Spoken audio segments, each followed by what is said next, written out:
Friends, what if we attack some creatures in the world which will clean 95% of the world's pollution in the next month? And the special thing about these creatures is that they have come to Earth to hunt only humans. They do not harm any other living being on Earth. So who are these creatures? Who sent them? And where did they come from? The answers to all these questions are known from today's story. The story starts with a voiceover where we are told that some unknown creatures are coming out of the sinkhole below the ground and attacking humans, and the attacks of any kind of weapons on them are unsuccessful. They are not dying from them. But these creatures can be saved from high places. That is, these attacks are not happening at a height of 9,000 feet. That the creature is coming behind him, and here we can see a small glimpse of that creature. And before that creature kills Hunter, Hunter comes inside a white line where that creature doesn't attack him. Hunter's life is saved, and this white line tells that you have come to a height of 8,000 feet. After that, we are shown the 8,460 feet above Lost Gulch refugee area, and the total population of this area is 193. Here we can see Hunter's father, Bill, and he explains to his son about the mistake he has done today. He explains to his son that you should not cross the 8,000 feet lifeline. Hunter tells his father that he just wanted to see if there is any other human being around. But Bill tells him that such a situation can seize your lungs and can kill you. Actually, Hunter's lungs have some issues. That's why he is kept on oxygen every night. And Bill didn't want to lose his son like his wife. Anyway, in the next scene, we are shown Bill and Caddy, who is Bill's wife, whose name was Tara, and she is his best friend. Here, Bill tells her that Hunter crossed the line today and went to see Alpha Fire Road, and this was the same place where Hunter saw his mom for the last time. Caddy here explains Bill that Hunter is the only child in this area. No matter how much you try to explain him, he will go out because this mountain is like a jail for him. But Bill tells her that we are alive even after 3 years of the attack, and this is the biggest thing for us. And Hunter will have to understand this. After this, we are shown another character, Nina, which is firing on a shield with her gun, which is not getting damaged. Actually, this shield was a piece of one of those creatures. But how did Nina get this? We will know about it later. Now that night, Hunter's oxygen filter gets damaged, which causes him to have trouble breathing. But Will comes and changes the filter and saves Hunter's life. Now, seeing all this, Will was in a lot of tension. That's why he opens the map and looks for the place of Welder. And Will was thinking about going there. Anyway, the next day when it was Hunter's birthday, Will tells him that all your filters are getting spoiled, so I have to go. But Hunter didn't want to let his father go, because his mother also left and never came back. But Will promises him that, son, I will definitely come back. And that night, Bill goes to Nina and tells her about Hunter, because of which he's going to leave for Volter tomorrow, because he had no other way. But Nina explains to him that this is impossible. You can't face those creatures, you will die soon. On which Nina tells him that I know all the maps and the ways. And there is no way that can always keep you at an altitude of 8,000 feet. As soon as you release carbon dioxide from your breath, they will find you immediately and kill you. Because it was going to take 2 days to reach the Volder. Now here Will tells Nina that you were such a survivor who fought with these creatures and survived. And she has been researching them for years. She knows the strategy to fight them well. And there is also Nina's lab in the Volder. Who knows, Nina will find a way to kill these creatures. Here we get to know that Nina is a researcher, and Will's wife Tara was also with Nina when she died. Now here Will asks her to follow the way of Kalawe mines, which is made of mountains, but Nina explains to him that this way is a trap. And if you go there, you will be killed. But he tells Nina that he knows about these paths very well, because he has worked there. But Nina doesn't like his plan, because even if he reaches the border, that area is 2,000 feet below this height, where those creatures will easily hunt Bill. But Bill doesn't change his mind, he leaves from here. And there we are shown Nina working on a tracker. Anyway, next day to support Bill, his friend Caddy also comes, and even after Bill's refusal, she is ready to go with him. Caddy tells him that we will have to face these creatures one day. So why not today? That's why they start their journey, and they also meet Nina on the way. She asks Caddy, how will you face them? Because bullets don't affect them. And maybe we are going to die there.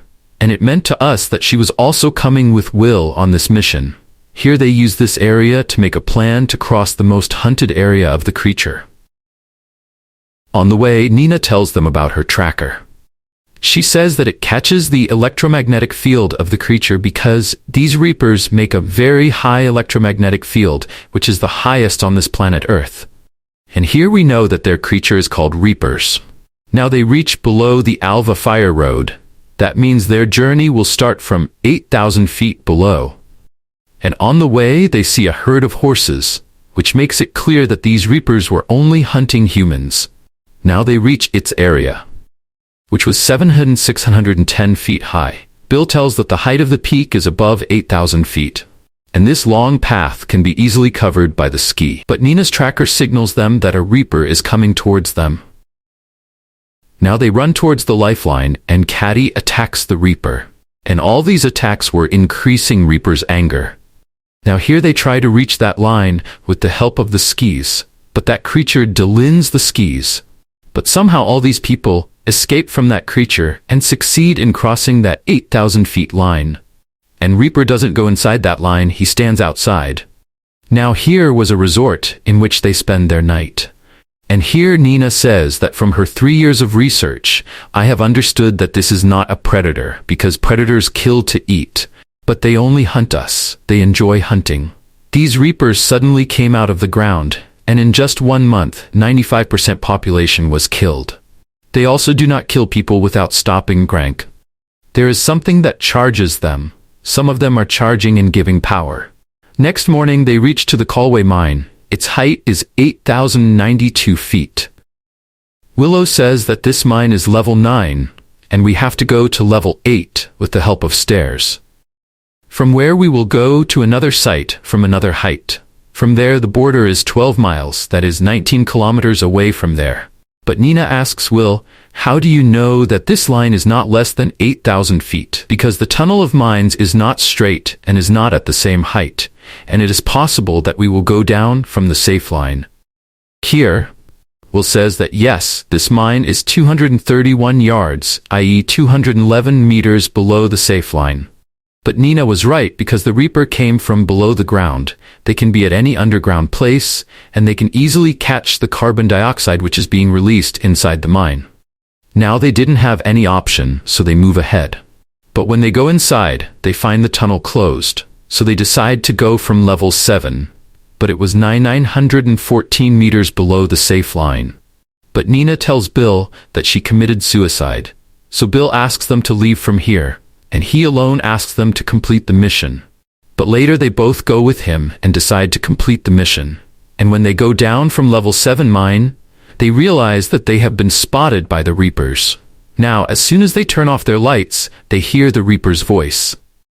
Now that's why they start running away from them and go to every small hole of the mine and save their lives in a small hole.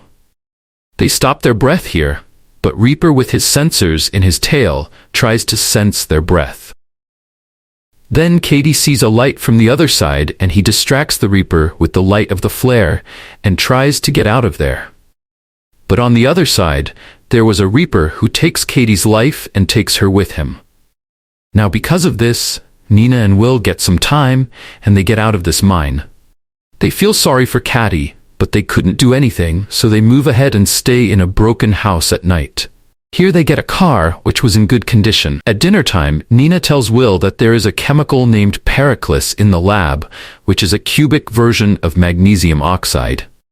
Because Nina believed that we can't separate the skin of the Reapers because they are electrically charged. There is some kind of defense mechanism in their body. And if Pericles' lip is applied on the bullet and fired on them, then it will react with 1 million volts, which will cause an uncontrollable internal conversion, which will kill the Reapers.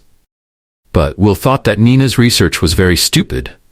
Anyway, next day, these people reach the Walter Hospital with the help of that car. Will finds the filter on the 5th floor. But then a Reaper attacks them, but somehow they save their lives. They fire the oxygen cylinder and slow down the Reaper for some time. Now they run away from here and go to Nina's lab, where Nina starts preparing the magnesium oxide lab. Here Will gets a photo of Nina's family. Now Nina tells Will that my team was researching on increasing the flow of battery electrons by 3 times with a chemical named cobalt. But then the Reapers attacked here, and my whole family was killed in it. Also here, Nina tells Will that I never forced your wife Tara to come with me. She wanted to come with me on her own. Will says that no one was at fault in this. Nina gets another failure here. After preparing the lab, she shoots the bullet at the shield of the Reaper.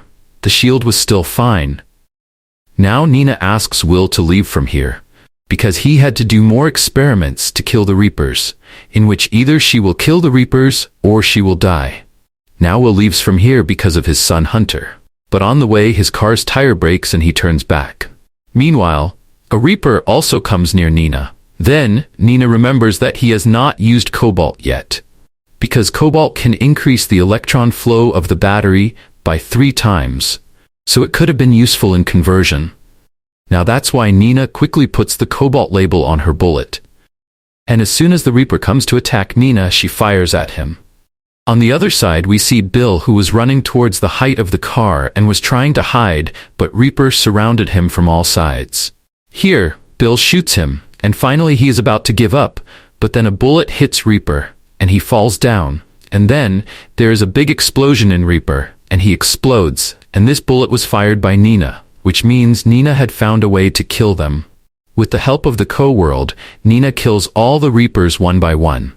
And after seeing the pieces of these Reapers, Nina and Will understand that these Reapers were not real creatures, but they were machines which neither ate, nor breathed, nor slept. Their target was to kill them. They couldn't go above 8,000 feet because they were made like that. But in the answer of who made them, they looked towards the sky. Now, because everyone left has known how to kill these Reapers, that's why they go in groups to hunt these Reapers. And with this story ends here. Finally, we see those creatures only dying. Friends, now with this suspense, this film ends here. We were not told who sent these creatures, because the truth of these Reapers has not been told to us in this film, which will be known in the next part of this film. So friends, if you like this video, then like the video and subscribe to the channel. So friends, if you like this video, then like the video and subscribe to the channel. See you in our next great video.